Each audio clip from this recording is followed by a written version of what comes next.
¿Cuál crees tú que sea el insecto favorito de las personas? Con toda seguridad te diré que no son las cucarachas. ¡Oh! ¡Perdón! ¿Esa era tu tía? Y menos si vuelan. En cambio, las respuestas más comunes de la gente suelen ser las catarinas o mariquitas, las abejas, las libélulas o la mantis religiosa. Pero no existe una especie de insecto más popular, más estudiado y más interesante que la mariposa monarca. Y ello se debe a las siguientes razones que te explicaré en este video: sus metamorfosis durante su ciclo de vida, su impresionante migración, el lugar donde hiberna, su relación con el Día de los Muertos, el origen de su nombre, cómo este insecto da de comer a miles de hogares mexicanos, qué hacer para que te visite a tu casa y la razón por la que más quedé impresionado: la super mariposa, un insecto único en el mundo que solamente nace cada 4 generaciones. Te explico. Imagina tus bisabuelos, abuelos y papás. Ellos son tu primera, segunda y tercera generación. Pero tú, la cuarta generación, tú naces especial. Naces más fuerte, más grande, más resistente, más capaz y más habilidoso. Tus características físicas se incrementan. Y lo más impresionante, tu edad aumenta hasta 9 veces más. Si ellos pudieron vivir 7 décadas, tú vas a durar más de 600 años. ¿Te gustaría, verdad? Bueno, sucede igual, pero con la mariposa monarca. A inicios de abril, en plena primavera, entre el norte de México y el sur de Texas, la bisabuela de la supermariposa ve la luz por primera vez. Nace de un huevecillo del tamaño de una cabeza de alfiler, 1 milímetro de diámetro. Esa es la primera etapa de 4, y viene la segunda. Pasando una semana, comienza a eclosionar una diminuta larva blanca. Lo primero que hará será comerse la cáscara del huevo de donde salió. Después irá por las hojas de la planta en donde nació y todo lo que se encuentre a su paso. Entre más coma, más crecerá, y entre más crezca, más se le notarán sus rayas blancas, negras y amarillas. Aumentará 3000 veces su peso inicial, algo así como si un bebé comiera tanto que llegara a pesar 8 toneladas. Durante esta fase mudará de piel en varias ocasiones. Luego de 2 semanas que ha comido lo suficiente, de 5 veces que ha cambiado de piel y de que ha llegado a edad adulta, comienzan los pasos para la tercera etapa. Tejerá un botón de seda y se dejará caer, y en posición de una J tendrá contracciones para romper su tejido de abajo hacia arriba en forma de zipper. Hará fuertes movimientos para desprenderse totalmente de su cuerpo anterior. Y finalmente la metamorfosis concluye. Deja de ser una oruga para convertirse en una crisálida, también llamada pupa o capullo. Y lo que viene me encanta, es una de las transformaciones más impresionantes del reino animal. A primera impresión es un cuerpo suave y húmedo, pero pasando un par de horas se seca y endurece para proteger lo que guarda por dentro. Por cierto, ¿ven esos puntos que se forman en la parte superior de la crisálida? Bueno, esa es una de 2 versiones por la que son llamadas monarca, ya que asemejan las joyas o diamantes que portan los reyes o monarcas en su corona. De inicio, el color verde lo toma para camuflajearse de sus posibles depredadores, pero conforme pasan los días, va acercándose más a la cuarta transformación. Algunos pudieran pensar que se pone negra, no obstante, lo que en realidad sucede es que la transparencia es cada vez mayor. Pasados 10 días, ya se habrá formado dentro un nuevo ser totalmente distinto al anterior. La crisálida se romperá y llegará a la fase 4, la mariposa. En estos momentos aún no puede volar, tiene sus alas cortas, húmedas y arrugadas. Y vean su abdomen, noten que es muy grueso. Se debe a que ahí es donde se encuentra en estos momentos toda su sangre, llamada hemolinfa. Será bombeada poco a poco a través de su cuerpo por sus venas hasta llegar a sus alas para fortalecerlas. Gradualmente se apreciará cómo la mariposa crece de tamaño y su abdomen se reduce, y en cuestión de minutos la última transformación habrá terminado. Sin poder volar aún, tendrá que esperar 2 horas para secar sus alas, y ahora sí, a realizar su primer vuelo. Recapitulando, pasan aproximadamente 1 semana como huevo, 2 semanas como oruga, 10 días como capullo, lo que da un total cercano a 1 mes, desde que es un huevo hasta que se convierte en mariposa. Y su periodo de vida como mariposa también es de 1 mes. Durante este tiempo se reproducirá y volará hacia el norte, llegando máximo hasta el centro de Estados Unidos. Tiene la capacidad de poner alrededor de 400 huevecillos, pero de manera individual, y solamente lo hace sobre un tipo de planta, la asclepia, también llamada algodoncillo. Aquí nacerá la segunda generación, los abuelos de la supermariposa, y una vez desarrollada seguirá dirigiéndose hacia el norte cerca de los grandes lagos entre Estados Unidos y Canadá, hasta donde su mes de vida le permita, y antes de morir pondrá sus huevos de nuevo en la asclepia. Y aquí nacerá la tercera generación, los padres de la supermariposa. También vivirán 1 mes, pero a comparación con las 2 primeras generaciones que estuvieron moviéndose hacia el norte, estas nacen en verano y serán las más estables, y previo a que acabe julio pondrán sus huevecillos. Finalmente llega agosto, y es aquí cuando nace la supermariposa, la 4ª generación. Pero ¿por qué supermariposa? ¿Qué diferencia tiene con las generaciones pasadas? Ahí les va. Viven más tiempo. En vez de 1 mes, estas llegan a vivir hasta 9 meses. Les llaman la generación Matusalén, precisamente por su larga vida, haciendo referencia al personaje bíblico que según las escrituras vivió casi los 1000 años. Es la generación migratoria, las anteriores viajaban distancias cortas, estas viajan desde Canadá hasta México y la mitad de regreso, una distancia aproximada a los 5000 kilómetros. Son más grandes a comparación con las monarcas que no migran. También se distinguen por no ser sexualmente maduras de nacimiento, las otras se podían reproducir inmediatamente, estas no podrán hacerlo sino hasta los 7 meses de vida, y todo lo anterior tiene un porqué. Nacida y desarrollada la Matusalén se prepara para realizar un viaje épico, pero para ello tiene que alimentarse muy bien del algodoncillo. Y a propósito de su comida, la asclepia es una planta lechosa que es venenosa para la gran mayoría de los animales, excepto para la monarca, y al alimentarse de ella desde bebé adquiere en su cuerpo esas toxinas para siempre, que precisamente se reflejan en sus colores llamativos para advertirle a sus depredadores que es tóxica, negro y naranja. Por cierto, y hablando del color naranja, y que quede claro que yo no soy una persona tóxica, aprovecharé para contarles la segunda versión de por qué le dicen monarca, y esto tiene que ver con el rey Guillermo III, ya que cuando los europeos vieron por primera vez esta mariposa, la relacionaron con él, pues solía vestirse también de color naranja, con tonos blancos y negros, ya que provenía del Principado de Orange, en los Países Bajos, y en ese tiempo ese color era el que más caracterizaba la bandera de ese país, también conocido como Holanda. Por eso es que su selección nacional de fútbol también viste de naranja. Y antes de que llegue septiembre en territorios de la supermariposa, ella ya está lista para emigrar, pero ¿cómo sabe cuándo hacerlo? La Matusalén empezará a notar que en esas fechas y tan al norte en el planeta, los días empiezan a durar menos y comienza a ser más frío, cosa que a ellas no les gusta. Así que aquí, antes de que llegue el otoño, comienza su largo viaje. Millones de monarcas volarán casi 2 meses y medio de manera continua.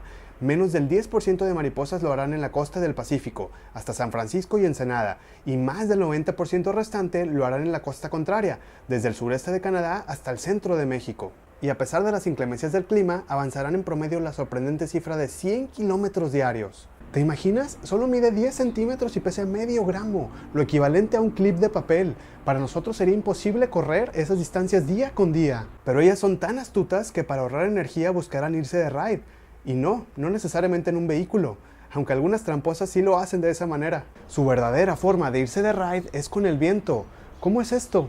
Aprovechan las corrientes de aire, de esa manera solamente necesitan planear y dejarse llevar por el viento para llegar hasta México. Así no tendrán que aletear y ahorrarán mucha energía. Y hablando de energía, diariamente tendrán que alimentarse. Utilizan una especie de lengua, que es más bien como un popote, llamada probóscide, de donde extraerán para convertir en grasa el azúcar del néctar de las flores. Inclusive, algunos mencionan que llegan más gordas a México que cuando salen de Estados Unidos y Canadá. Suena ilógico, porque sin parar cruzan 2 países, pero es debido a su técnica de comer, guardar energía y avanzar planeando. Y un dato muy interesante de ellas es que comienzan sus vuelos después de que sale el sol y los terminan antes del atardecer. No vuelan de noche. El sol es su principal guía para llegar a México. ¿Y por qué México? Porque no soportarían el frío de Estados Unidos y Canadá en otoño y en invierno. Ahí morirían. ¿Y cómo saben las mariposas hacia dónde dirigirse? ¿No se pierden? Para encontrar la ruta correcta, ellas necesitan de 2 datos: la hora del día y la posición del sol en el cielo. ¿Y cómo le hacen para sacar esos datos? Sucede que en sus antenas, las monarcas cuentan con un reloj interno que les da la hora del día, y mediante su ojo, ellas pueden determinar en qué ángulo del horizonte se encuentra el sol. Entonces, esta combinación de señales se manda a su cerebro, se procesa y le es suficiente para encontrar el camino apropiado. De hecho, se han realizado experimentos donde se llevan mariposas en cajas, desde el centro de Estados Unidos hacia el Atlántico, y recién liberadas sí toman una ruta equivocada hacia el sur pensando que es México, pero nada más viendo el ángulo del sol en el horizonte y rápido retoman el camino correcto. ¿Y qué pasa en días nublados cuando no hay sol? Buena pregunta. Cuando las nubes opacan al astro rey, las mariposas utilizan la intensidad de inclinación del campo magnético de la Tierra como sistema secundario para guiarse, de igual manera como lo hacen los pájaros o las tortugas marinas. Y entonces las monarcas llegan a territorio mexicano. Cruzarán por los 6 estados fronterizos, pero sobre todo por Coahuila, Nuevo León y Tamaulipas. Y aquí tendrán 2 pequeños inconvenientes: las calurosas temperaturas y los coches, pues debido a las altas montañas, las corrientes de aire bajan y con ellas las mariposas, habiendo riesgo de atropellarlas en carretera. Inclusive hay límites de velocidad para protegerlas. Posteriormente pasarán por los estados del centro del país para finalmente llegar al estado de México y Michoacán entre finales de octubre e inicios de noviembre. ¿Y recuerdan que se festejan esas fechas? ¿Primeros de noviembre? Correcto. Algo increíble es que su arribo coincide con el Día de los Muertos, entonces imaginen lo que esto significa para los nativos. Para el pueblo purépecha, la mariposa monarca simboliza el alma de los muertos, inclusive tienen el color de la flor de cempasúchil, y cuando ve que la monarca llega, para ellos representa la visita de sus difuntos. El sitio donde la generación Matusalén arriba se le llama santuario, cerca del 70% de ese lugar le corresponde a Michoacán y alrededor del 30% al Estado de México, y algo que debe enorgullecernos es que es el área de conservación de mariposas monarca más grande del planeta, un lugar único en la Tierra. Existen varios santuarios, cada lugar es diferente y tiene algo distinto que ofrecer. Al que a mí me invitaron fue el de la Sierra Chincua, en el pueblo mágico de Angangueo, Michoacán. Este santuario es parte de la zona núcleo, que es donde se concentra la mayor parte de mariposas. Aquí tuvimos la oportunidad de conocer al buen Diego González, un excelente guía del santuario monarca. Nos mostró el lugar a detalle, un área totalmente boscosa y fresca que alberga una variedad tremenda de flora y fauna. Y entre muchas otras cosas, nos contó que cuando la monarca llega, el principal árbol que busca es el oyamel, en donde las mariposas se apilan por montones sobre sus troncos y ramas, formando inclusive grandes racimos colgantes. ¿Y por qué en este tipo de árboles? Los oyameles son gigantes y aprovechando que también son frondosos, sirven como un paraguas para la mariposa cuando llueve o como una capa que les da sombra en días de sol. ¿Y saben por qué llega específicamente a estos bosques y no a otros? Eso se los voy a decir al ratito. En noviembre, lo primero que hacen es formar colonias, es decir, grupos muy grandes de monarca en distintas áreas de los santuarios. Hecho esto, la mariposa comienza la hibernación para mantenerse así durante diciembre y enero. Para sobrevivir a los meses más fríos del año, deben de guardar toda su energía, gastarla menos posible, por lo que reducen al mínimo su actividad física y biológica. Y entre más grande el árbol, más mariposas, y entre más mariposas, más calor, y entre más calor, más posibilidad de sobrevivir. Entonces llega febrero, comienza a irse el invierno, empieza a salir el sol y se acerca la llegada de la primavera. Las mariposas terminan su letargo y con ello su hibernación. Reanudarán los vuelos. Tendrán mucha sed y hambre, pues no comieron durante meses, así que deberán reponer energía, y para este punto de su vida ya habrán madurado sus órganos sexuales. Adiós abstinencia, viene el momento de reproducirse. Un espectáculo natural donde hasta se pueden escuchar sus alas, y verlas volar es también parte de su cortejo. Y si queremos identificar cuál es el macho y cuál es la hembra, tome nota. El macho tiene dos puntitos, uno en cada ala por los cuales libera las feromonas para atraer a su pareja. En cambio la hembra no tiene esos dos puntos y sí tiene las venas negras de su cuerpo más grandes y sobresalientes que las del macho. Se dice que durante el apareamiento, el macho no solo transfiere el esperma a la hembra, sino que también le brinda sustancias energéticas que le ayudarán a hacer su vuelo de regreso hacia el norte. Lo malo de esto es que desgraciadamente días después de la reproducción, prácticamente todos los machos morirán. Antes de dar a conocer todo lo relativo a la monarca y los santuarios, obviamente la gente local ignoraba que la mariposa emigraba, por lo que lamentablemente muchos pensaban que su llegada era plaga y la mataban. Pero hoy en día pasa totalmente lo contrario. Son los mismos locales apoyados con autoridades municipales, estatales y federales los que más protegen y conservan los bosques y la mariposa, pues la monarca como atractivo turístico deja una gran derrama económica en los municipios donde llega. Gracias a este animalito miles de familias comen, ya que genera muchos empleos. Hay guías, guardabosques, restauranteros, hoteleros, artesanos, científicos y muchos otros más viviendo directa o indirectamente de la mariposa monarca. Hasta el equipo de fútbol de Morelia lleva el nombre de Monarcas. Y entonces, ¿desde qué momento y cómo fue que se encontraron estos santuarios? Esta bonita historia de amor, sacrificio, persistencia, curiosidad y suerte ya la expliqué en otro video que hice, que si no lo vieron se los dejo en los comentarios. Y aunque no lo crean, estos precisos bosques son los que infiltran el agua que se consume en gran parte de la Ciudad de México y su área metropolitana, para que sepan lo importante que son. De hecho, desde 1986, promovido por el poeta Homero Aridgis, se logró el decreto oficial para proteger estos bosques de la tala de árboles, y en 2008 la ONU, por medio de la UNESCO, lo dio de alta como Sitio Patrimonio Mundial de la Humanidad. Y llega marzo, y con ello lamentablemente el retiro de la mariposa monarca de México. La generación Matusalén decide volar de nuevo hacia el sur de Texas debido a que el sol regresó para quedarse. De hecho, en la cultura mazahua las llaman las hijas del sol y también la cosechadora, pues su partida en primavera señala que el campo está listo para empezar a sembrar y su llegada en otoño el momento de la cosecha. Y ahí, ya en primavera, esa cuarta generación, después de casi 9 increíbles meses de vida y de aproximadamente 5,000 kilómetros recorridos, morirá. La impresionante supermariposa cerrará el ciclo, no sin antes haber puesto sus huevos para que sus crías nazcan en abril, y así se repite la historia una y otra vez cada año con su primer generación. Impresionante, ¿verdad? Y es muy importante que sepan esto, tanto su ciclo de vida como su hibernación en México pueden variar en tiempos, y eso depende de una sola cosa, el calor. Por eso algunos autores señalan que no son 4 generaciones las de la supermariposa, y también están en lo correcto. Entre más calor haga, más rápido realizarán sus metamorfosis y más rápido se irán de México. Si lo normal es que tarde un mes de huevo a mariposa, con calor pueden tardar 3 semanas, y si lo normal es de que se vayan en marzo de los santuarios, con calor pueden irse en febrero. ¿Y saben qué? Lamentablemente está sucediendo. ¿Debido a qué? Calentamiento global. Ese es uno de sus más temibles enemigos, ya que huevecillos expuestos a más de 35 grados centígrados difícilmente darán a la luz a la larva. Y no es lo único, Estados Unidos y Canadá, con enormes construcciones urbanas y carreteras, han arrasado los campos de asclepias que son esenciales para la monarca, pues en ella nace, come y crece. Y no solo eso, han incrementado los cultivos transgénicos que soportan pesticidas, cosa que de manera natural no resistiría una planta, y por lo tanto al rociarlos con agroquímicos, todas las hierbas mueren, incluidas las asclepias, excepto las transgénicas. Esos males son causados por nuestros vecinos del norte. ¿Y nosotros qué? ¿Estamos haciendo todo bien en México? No. Aquí existe el huachicol del bosque. ¿Saben qué es?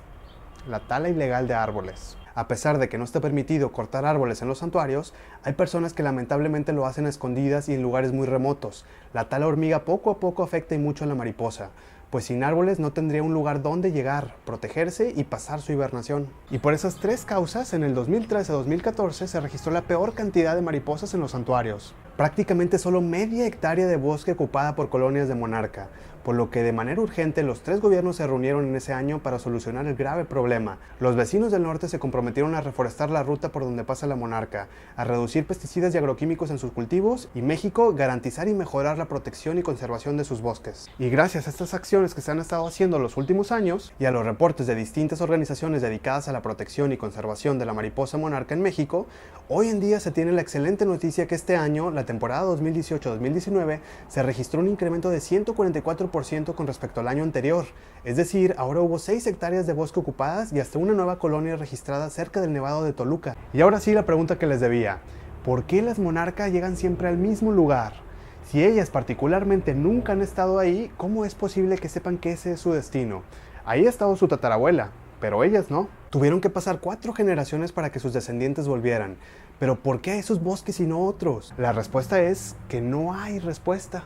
Hay una teoría donde se cree que probablemente ellas ya nazcan con esa información en su ADN, que así es su mapa genético y que para ellas es algo natural e instintivo llegar ahí. Y otra teoría menciona que todas las millones de mariposas que mueren en el santuario sirven como un imán para las que vuelven el año siguiente, ya que con sus antenas pueden percibir las feromonas de sus ancestros fallecidos en esos lugares. Por eso está prohibido llevárselas, ni vivas ni muertas.